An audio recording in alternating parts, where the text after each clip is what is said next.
Hello, welcome back to Mr. Radden.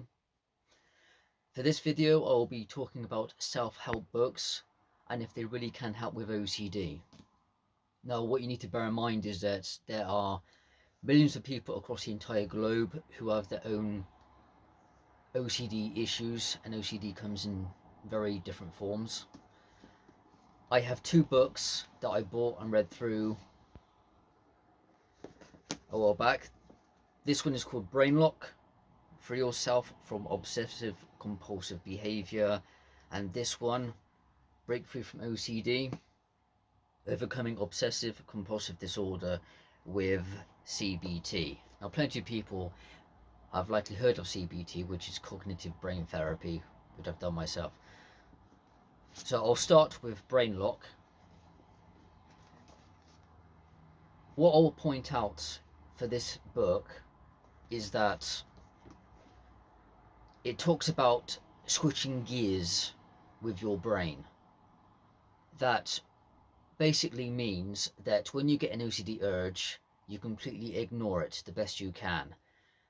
And the principle is that within 15 minutes, if you keep yourself distracted, and this does take time and effort and practice, you can, in time, make your brain get used to switching gears to something else, to let go of that urge, no matter how strong it is. It might work for you, but it didn't work for me. I tried it. After 15 minutes, whatever OCD urge my brain wanted me to give into, whatever ritual it wanted me to do, it was still there and it wasn't moving. But they do point out it does take time and effort, and I needed a quicker solution. So this book wasn't particularly helpful for me. Maybe it will be for you, and I will leave a description or a link to both the books in a description for this video if you'd like to check them up for yourself, because it may help you even though it didn't help me.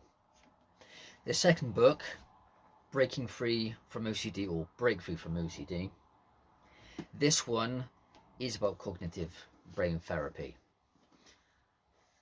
And this one was the one I went with, and I'll give you just one example in this video about how it helped me. So 2 years ago, and I would say at the beginning of lockdown, I had this problem I've been stuck with for a while, where every time, and this problem involved me wearing a watch. So every time I wore a watch and I knocked my watch against something, for example, a doorway, a wall, some sort of object, I would have to take the watch off and then rub my wrist against what my watch had knocked against to undo the problem. That was my ritual.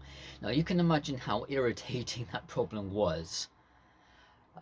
Every time I would knock my watch against something, it would be another case of, okay, fine, take the watch back off, rub my wrist against the problem, and then undo the feeling in my brain so I can move on. That was what I constantly had to deal with. Now, fortunately, if you're wondering, I ironically didn't knock my watch against another human being ever, because that would be pretty annoying and embarrassing and awkward if I went to that person and said, excuse me, but is it okay if I rub my bare wrist against your body because I need to undo an OCD situation? Fortunately, I never had to do that, but I can imagine just how irritating that would have been, and embarrassing for the other person as well. But fortunately, I don't recall that ever happening. With CBT, on the other hand, as soon as I read that information in this book, and there are other examples in this book from other people, but for this particular problem, what I forced myself to do was I would put my watch on and deliberately touch my watch on my wrist against a doorway or a wall or an object, and I would force myself to embrace that uncomfortable feeling.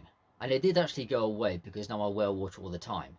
In fact, I took it a step forward. I now went from a leather watch which is the type of watch I was wearing at the time, to a metal bracelet watch. So that's how far I was able to push myself with that. Now there is more I could go into with CBT, but with self-help books, it really depends on what you get, the advice you follow, because what advice that worked for me may not work for you. So the best advice I can give you is just check out various books. A lot of them are pretty cheap, especially if you download the Kindle version from Amazon, but I like a good hard copy book. So like I said, I will leave the links, if I can, for these two books for this video, and I sincerely hope that some of my videos can help you if you also suffer with severe OCD like I have over the years. And I will go into more detail about cognitive brain therapy, because it is quite a well-known and unpopular uh, form of therapy treatment. But that's all I've got for this video, ladies and gents. In the meantime, hope you're well. Hope to see you again. Take care.